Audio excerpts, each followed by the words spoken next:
Well guys, after about a month off, I'm finally back in the garage with the Lexus.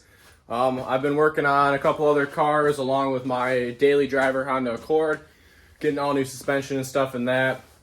Try to fix an oil leak in it. So just finished doing all upper control arms in the front, lower control arms, ball joints, tie rods, new coilovers, and brakes and everything, all on all fours. I also try to fix the oil leak in it by sealing the oil pan and fixing a couple seals, replacing. And that stopped the leak of the car while it's not running, but turns out I'm hoping it was not it, but it is the rear main seal. So for now the car drives and runs really well. It just leaks a lot, so I'm gonna keep filling it up, and come springtime when this thing's all done, I'll be tearing it apart in the garage and dropping the trans to redo that. Just a little more learning. Shouldn't be too bad. It's just really time consuming. So back to this Lexus here. When I pulled it out of the garage, I left it just for the rear. I needed to do the trailing arm bushings. So right now I got these back off the car and the bushings ready to press in.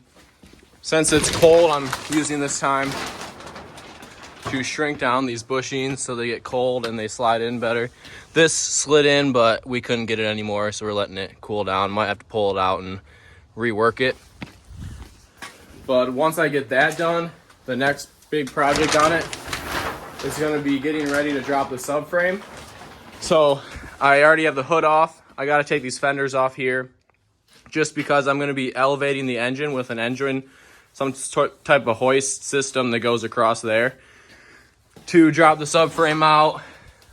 But before that, this is what this video is going to entail, and that's getting the plenum intake off and prepared to take off and taken off, because this is going to be getting powder coated. I want to replace a lot of evap stuff, as well as rerouting the fuel and brake lines. Everything's back there, so to make it easier on myself, I decided that I would just take off the intake completely. I'm just going to powder coat it, clean up, get some new gaskets and all that stuff while I'm at it. Maybe clean the injectors since they'll be accessible. But yeah, so that's taken off. Once I get that off, I can take the fenders off and get ready to drop the subframe. And I'm pretty much going to record the whole entire process. I'll do a lot of fast forwarding for you guys, but there's just going to be a lot of parts that I might not remember when I'm putting it all back together. So this video will be a reminder.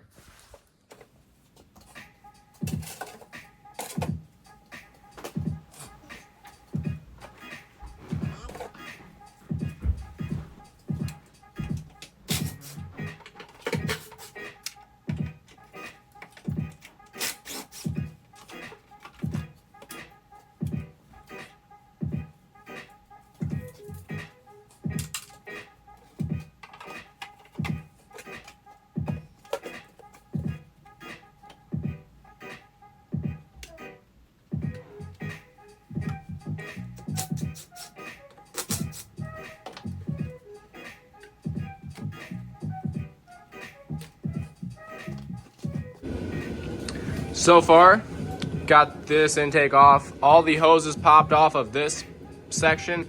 I'm not gonna paint or powder coat this just because there's so much going on with it, but this is what I'm gonna be doing. So I'm gonna be disattaching this. I think there's 3 bolts, 2 on top, 1 on the bottom, maybe a 4th on the other side. I did this a year ago, so I should remember how, but yeah, that's next.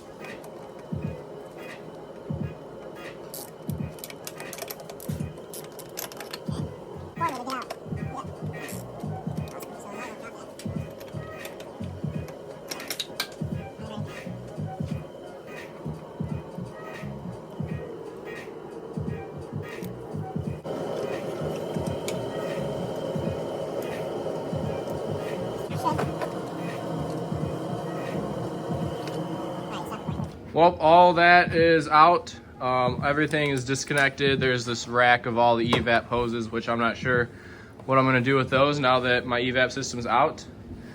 But these are all broken loose. There's one in the back. My wrench is stuck against the firewall, so I'm hoping that once I get these off, I can have some room there. But yeah, once that's loose, I should just be able to pull this thing right off.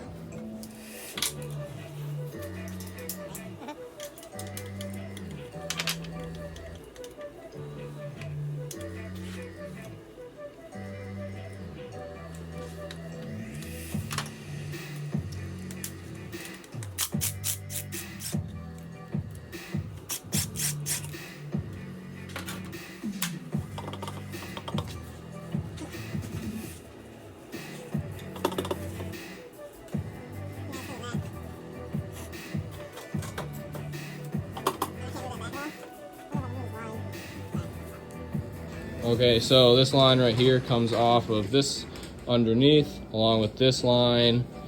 It's connected into that. Okay, so I got you guys a couple clips of taking it off. I did a really in-depth video that I'm probably going to be editing and doing later on, just because there's a lot of hoses and I don't want those to go in the wrong spot later on. So I just basically documented every single step I did, taking off this whole intake manifold besides the easy housing box. But so I got that off, and so far just this side, the suspension out. I'm just gonna take all the suspension, axles, lower control arms out just to make it easier to work on. Such for the, ooh, look at that.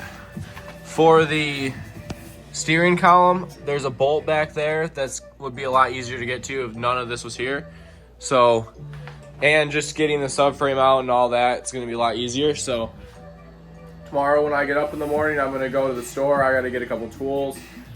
I'm also building a table. This is gonna be a fab table that's gonna go right there, and that's gonna be better for my welder. I got a new MIG welder over Christmas, so I was just testing that out, and it's laying a lot nicer welds. The light colored welds is the new welder. All those other ones are the old crappy welder. So that's gonna work out really well. But yeah, so I'm gonna take out the other suspension in the morning, but night for now.